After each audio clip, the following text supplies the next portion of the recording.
अस्सलाम वालेकुम नाज़रीन, मैं तनवीर गिलानी और आप देख रहे हैं मेरा YouTube channel Tanveer Gilani vlogs के नाम से। सबसे पहले आपने यूट्यूब के पेज पे जाना है, तनवीर गिलानी व्लॉग्स लिखना है, मेरी तमाम वीडियोस आपके सामने आ जाएंगी। सब्सक्राइब करें, शेयर करें, कमेंट्स में ज़रूर बताएं कि आपको हमारी आज की वीडियो कैसी लगी। और आपने बेल आइकन का बटन दबाना नहीं भूलना, क्योंकि वो नोटिफिकेशन आते रहेंगे और तमाम वीडियो जो भी आने वाली नई वीडियो होगी आपको मिलती रहेगी। इसी के साथ ही मैं बताऊंगा, आज हमारे साथ जो गेस्ट हैं बहुत ही खूबसूरत शख्सियत है, बहुत ही प्यारे दोस्त हैं, सियासत से वाबस्ता हैं, एडवोकेट भी हैं, मलिक शकील जोया साहब। हम उनके पास बैठे हुए हैं, उनके डेरे पे बैठे हुए हैं, उनसे बात करते हैं। अस्सलाम वालेकुम। वालेकुम सलाम तनवीर भाई, क्या हाल है? ठीक हैं आप सुनाएं, खैरियत से हैं? यकीनन आप बहुत ज़्यादा बिजी थे तो हमने आपको कॉल्स पे तंग कर करके तो हमने आपसे टाइम लिया है। ऐसी बात नहीं है, आपने मुझे कॉल की है, मैंने कहा ठीक है आप जुम्मे के बाद आ जाएं। तो दोस्तों की कॉल आती है, खुशी होती वो है। तो आज की बात है ना, उससे पहले भी तो कई बार आपको कॉल्स किए कि आपसे टाइम लेना चाहा है, लेकिन यकीनन आपकी मसरूफियात भी होती हैं। तो कैसे हैं आप? आप ठीक हैं? आपका चैनल देखते हैं तनवीर गिलानी, बहुत खुशी होती है। उसमें हर दूसरे दिन कोई अच्छे अच्छे आप प्रोग्राम करते हैं, अच्छे लोगों के इंटरव्यू भी होते हैं, सियासी भी होते हैं, बड़ी खुशी होती है। ऐसे मज़ीद चैनल भी आने चाहिए। अल्लाह आपको दिन दुगनी रात चुगनी तरक्की अता फरमाए आपके चैनल को। आमीन आमीन। ये तो आपकी मोहब्बतें हैं, आप देखते हैं, और हमारी भी यही कोशिश होती है कि व्यूवर्स को कोई ना कोई ऐसी शख्सियत के साथ बैठ के कोई मैसेज दिया जाए। जैसे कि अब हम शकील साहब के पास भी मौजूद हैं, इनसे भी अच्छी अच्छी गुफ्तगू होगी, सियासत के हवाले से होगी, मसरूफियात के हवाले से होगी, इनके घर के हवाले से होगी कि घर में भी मसरूफ़ रहते हैं। तो हम उन्हीं से ज़्यादा उन्हीं के साथ हम गपशप करेंगे। अच्छा, सबसे पहले तो मैं ये चाहूँगा कि आपने सियासत में कदम कैसे रखा? मेरा ताल्लुक पाकिस्तान पीपल पार्टी से है। उसके बाद मैंने पीएसएफ से सियासत का आगाज़ किया। पीएसएफ की सियासत से आगाज़ करने के बाद फिर जो अमली सियासत है उसमें मैं अपनी स्टूडेंट को से भी पार्टिसिपेट करता रहता हूँ। और अब मैं 2023 में जो इलेक्शन आने उसमें पीपी 214 से मैं एमपी का कैंडिडेट हूँ। और गिलानी साहब से भी इस मामले में मेरी मुशावरत होती रहती हैं। गिलानी साहब ने भी कहा है कि आप जैसे मेहनती दोस्तों को, वर्करों को आना चाहिए। गिलानी साहब की अगर आप बात करते हैं, जी हमने शुरू से आपको देखा है पाकिस्तान पीपल्स पार्टी के साथ, ख़ासतर यूसुफ रज़ा गिलानी साबिक वज़ीर आज़म हैं। तो क्या ऐसी चीज़ देखी जो आप गिलानी साहब के साथ जुड़ गए हैं? देखिए, गिलानी साहब की शख्सियत एक मकनातीसी शख्सियत है, एक जादूगरी शख्सियत है। जैसे एक मोहतरमा बेनज़ीर शहीद के साथ जो बंदा एक दफ़ा अटैच हो जाता था, उसके साथ बैठता था, वो उस पर गर्विदा हो जाता था। इसी तरह सैयद यूसुफ रज़ा गिलानी साहब की शख्सियत एक ऐसी शख्सियत है, अगर आप उनके साथ बैठते हैं, उनके साथ उठते हैं, तो आपको महसूस, आपका दिल कहेगा कि मैं इस शख्सियत के साथ अपनी सारी ज़िंदगी, अपनी सारी लाइफ गुजार दूँ। पीपल्स पार्टी से आपको कितना प्यार है? पीपल्स पार्टी, हमारा ख़ानदान हमेशा पाकिस्तान पीपल पार्टी के साथ उसकी वाबस्तगी रही है। मेरे दादा मलिक फ़िदा हुसैन जोया साहब, मेरे परदादा हाजी गुलाम हुसैन जोया साहब, मेरे वालिदैन, चाचा, सब हमेशा ही उन्होंने पाकिस्तान पीपल पार्टी को ही वोट दिया है। हम नज़रियाती पाकिस्तान पीपल पार्टी से वाबस्ता हैं। साफ ज़ाहिर है, जब इतने तवील अरसे से हमारी वाबस्तगी है तो आने वाली नस्ल भी उसी तरफ चलती है। और हमेशा ये एक शहीदों की जमात है, और हम हमारी पाकिस्तान पीपल पार्टी से बहुत वाबस्तगी है, बल्कि उनके साथ एक हमारी प्यार है। अच्छा शकील साहब, अगर बात की जाए आपके हलके के हवाले से, पीपल्स पार्टी के दौर में कितने काम हुए? पाकिस्तान पीपल पार्टी जब गिलानी सैयद यूसुफ रज़ा गिलानी साहब प्राइम मिनिस्टर बने थे, मुल्तान में अरबों के तरक्याती काम हुए थे। उसमें हेड मोहम्मद वाला पुल देख लें, अहमद पतन पुल देख लें, और मुल्तान के तमाम ही इलाका जार डेवलप हुए थे। तो हमेशा पीपल पार्टी वाहिद जमात है जो तरक्याती काम करवाती है, नौकरियां भी देती है। इन्हीं नौकरियों की वजह से सैयद यूसुफ रज़ा गिलानी साहब ने 6.5 साल जेल भी काटी है। लेकिन उन्होंने कहा है कि अगर मुझे नौकरियों की मद में जेल में डाला गया तो मैं अगली दफ़ा भी जेल जाने के लिए तैयार हूँ, लेकिन मैं नौकरियाँ हमेशा ही गरीब आवाम को देता रहूँ। थाने का कोई इशू है, किसी का कचहरी का इशू, आजकल यही ज़्यादातर इश्यूज हैं, किसी का ज़मीन का रोला है, तो आप न दिन देखते हैं न रात, आप उठते हैं और उनके साथ चले जाते हैं। तो अवाम, कितने का अवाम आपके साथ आप समझते हैं?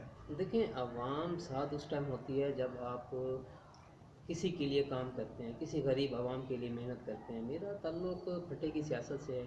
हम सारा दिन बाहर बैठे रहते हैं, हमारे पास लोग आते हैं।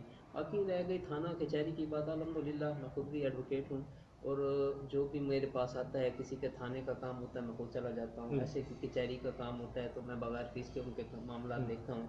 और मैंने एक पूरी टीम बनाई हुई है, मैंने एक लीगल टीम बनाई हुई है। मेरे उसमें 4 दोस्त हैं, वो जो भी हमारी पीपी 214 के जो भी दोस्त आते हैं, उनकी मुशावरत से बग़ैर फ़ीस के हम उनके मामला हल करवाते हैं। बाकी देखें, ये मेहनत करते हैं, इसका सिला हमें अल्लाह पाक ने देना है। इंसान तो गुनाहगार शख्स है और नेकी करते जा रहे हैं, इंशाअल्लाह अल्लाह हमें इसका अजर भी देगा। अभी आपके पास कोई ओहदा नहीं है, ना आपने लिया, आपको ऑफर्स भी हुई पार्टी की तरफ से, लेकिन आपने इग्नोर किया। और उसी में अगर बात करें तो कुछ मुखालफिन ने उनकी वजह से उन्होंने आप पर कोई झूठे पर्चे भी कराए, उसकी क्या वजह थी? देखिए, ओहदा, आपके पहले सवाल का मैं जवाब दे दूं। ओहदा ना लेने की बात यह है कि अगर हम तंजीमी ओहदा लेते हैं, कोई डिवीज़न का या कोई डिस्ट्रिक्ट का या सिटी का, तो उन ओहदे लेने से फिर हमारे सियासी मामलात में उसको हम इतना टाइम नहीं दे सकते इलाके को। अच्छा, बाकी आपकी जो दूसरा सवाल है कि मुझ पे कुछ FIRs हुई थी 2012 में, वो FIR इस सिर्फ आप पर नहीं, आपकी फैमिलीज के कुछ लोगों के ऊपर भी? जी, मेरी फैमिली पे, मेरे चाचा पे, मुझ पे, मेरे कज़नों पे वो FIR हुई थी। वो 2012 में जब प्राइम मिनिस्टर सैयद यूसुफ रज़ा गिलानी साहब ने सेनेट में करारदाद जनूबी पंजाब की मंजूर करवाई थी, उसके बाद हमने नवाबपुर रोड नवा भट्ठा, एक मेरी नीलकोट की कॉन्स्टिट्यूंसी में आता है, वहाँ हमने एक म्यूज़िकल प्रोग्राम करवाया था। उसमें हमारे जनूबी पंजाब की सकाफ़त को उजागर करने के लिए उसमें थिएटर थे, ड्रामे थे, म्यूज़िकल थे, गुलकार जनूबी पंजाब की धरती के जो भी गुलकार थे वो भी उन्होंने अपनी परफॉर्मेंस अदा की थी। उसके बाद मुस्लिम लीग नून बुखलाहट का शिकार हो गई थी, उन्होंने मुझ पे FIR करवाई थी, लेकिन अल्हम्दुलिल्लाह झूठी FIR थी। तो सबको पता था कि हमारे ख़ानदान का क्या किरदार है, और जिन लोगों ने मुझ पे FIR कराई थी उनका भी किरदार सबके सामने था। पिछले दिनों अगर बात की जाए तो आपकी सैयद यूसुफ रज़ा गिलानी साहब से मुलाकात भी हुई, और मंशूर के हवाले से आपने अपने हलके के हवाले से अपने हलके की आवाम के लिए आपने उनसे मीटिंग्स की। क्या ऐसा मंशूर आपने बनाया है? देखिए जी, मेरा मंशूर मैंने फेसबुक पे भी डाउनलोड किया है, उसके बाकायदा पब्लिसिटी भी शुरू हो गई है। मेरे मंशूर में सबसे गरीब आवाम का मंशूर है, मेरा मंशूर गरीब आवाम का मंशूर है। उस मंशूर में मैंने सबसे पहले जो मज़दूर तबका है, रेडी वाला है, रक्शे वाला है, सब्ज़ी वाले को मैंने एक रिलीफ दी है। वो रिलीफ क्या है? वो ये है कि आप देख सकते हैं बिजली के बिल, आज का दिन देख लें, 4 पैसे 70 पैसे बिजली का रेट बढ़ गया। जो बिजली के बिल पे नहीं कर सकते, मैंने रेडी वालों को, फ्रूट वालों को, रिक्शा वालों के लिए एक अपने मंशूर में उनके लिए बहुत अच्छी जगह रखी है। उसमें ये है कि उनको हम 2 बल्ब और 2 पंखों की सोलर सिस्टम देंगे, और जो यतीम बच्चियों के लिए भी उनको भी हम पोशीदा तौर पे उनकी भी जहेज़ फंड भी देंगे। और इसी तरह और जो एक अच्छा इकदाम है वो ये है कि हमने हर यूनियन कौंसिल में की हर वार्ड में एक डिस्पेंसरी बनानी है। इलेक्शन से पहले मैंने 10 मॉडल्स डिस्पेंसरियाँ अपनी हर PP 214 की यूनियन कौंसिल में एक डिस्पेंसरी लॉन्च करनी है, और उसके बाद हर डिस्पेंसरी के बाहर एक एम्बुलेंस मैंने देनी है।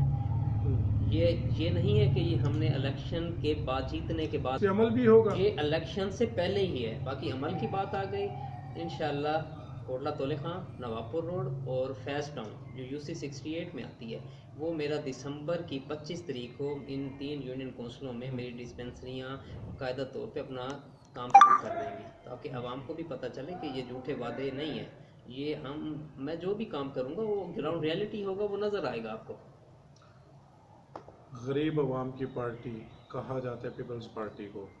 अगर बात की जाए नून लीग और PTI की, अगर आपको ऑफ़र होती है आज किसी पार्टी से, तो आप वहाँ पर अपनी खिदमत देना चाहिए? नहीं, देखिए, मैंने आपसे पहले भी कहा था कि हमारी वाबस्तगी पाकिस्तान पीपल पार्टी के साथ है, सैयद यूसुफ रज़ा गिलानी के साथ है। लेकिन जो दूसरे भी लोग हैं वो भी पार्टियाँ छोड़ के गए हुए हैं। हम वही सवाल करेंगे कि अगर आपको ऑफर आती है, कोई ओहदा भी ऐसा मिलता है, तो क्या आप वहाँ पर जाना पसंद करेंगे? वो कहते हैं कि एक जगह पत्थर पड़ा हुआ भारी होता है। अल्हम्दुलिल्लाह हमारी जीना मरना पाकिस्तान पीपल पार्टी के साथ है। ये ओहदे, ये सीटें, ये टिकटें, ये तो बस चंद दिनों का खेल होता है। सैयद यूसुफ रज़ा गिलानी से आपकी जब मुलाकात हुई, जी जी। कैसा रिस्पांस था और क्या कोई आने वाले दिनों में आप क्या करने जा रहे हैं सही इस मंशूर के अलावा? ये मैं आपको दिखा देता हूँ, ये मेरा मंशूर है। इसको मैं आपके पेज पे डाउनलोड भी करा ये दूंगा। स्क्रीन पे नज़र आ रहा है। अच्छा, मैं जब सैयद यूसुफ 2 दिन पहले मेरी सैयद यूसुफ रज़ा गिलानी साहब से मुलाकात हुई, उस मुलाकात में मैं जो मकसद था वो ये मंशूर पेश करना था।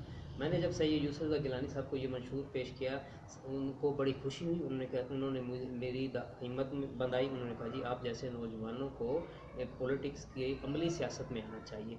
जब उन्होंने मेरा मंशूर पढ़ा, उन्होंने कहा जी ये मंशूर पाकिस्तान पीपल पार्टी की अक्कासी करता है। पाकिस्तान पीपल पार्टी रोटी कपड़ा मकान की बात करता है, और रोटी कपड़ा मकान और आपकी इस मंशूर में वही चीज़ सामने आ रही है।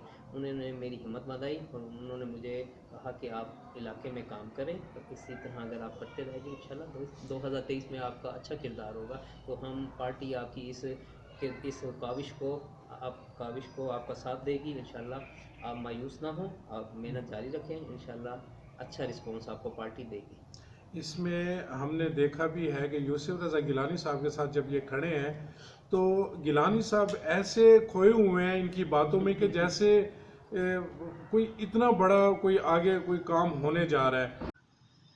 चेयरमैन से एमपीए का फैसला जी जी। आपने कैसे किया? नीलकोट जो मेरी यूनियन कौंसिल है, ये बेसिकली पंजाब की सबसे बड़ी यूनियन कौंसिल है आबादी के लिहाज से। और इस जो पीपी 214 है उसका 40% यूनियन कौंसिल नीलकोट है, और बाकी जो हल्का है वो 60% है। तो अल्हम्दुलिल्लाह जो यूनियन कौंसिल नीलकोट विन करता है, हक भी उसी को होना चाहिए कि वो पीपी 214 की टिकट भी उसको देनी चाहिए। तो अल्लाह खैर करेगा, मेहनत कर रहे हैं, तो उम्मीद है कि पीपी 214 की टिकट भी हमारे हक में होगी। कितने पूर्व उम्मीद हैं? देखिए जी, जो सियासत में आता है हमेशा वो पर उम्मीद ही होता है।